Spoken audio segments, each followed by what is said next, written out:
How to turn on safe search filter on Google Chrome.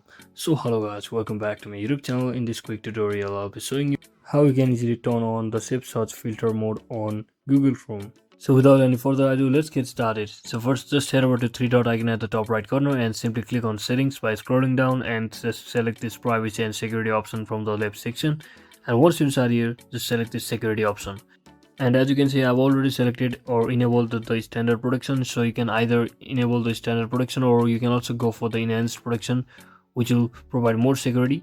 So for now I'll simply click on standard protection, which will automatically protect against sites or downloads and extensions that are known to be dangerous. So you need to enable it for your site to be safe, and just like that you have easily turned on the safe filter mode on Google Chrome. So that's it for today guys. Thanks for watching. Don't forget to like and subscribe to the channel. See you on the next one.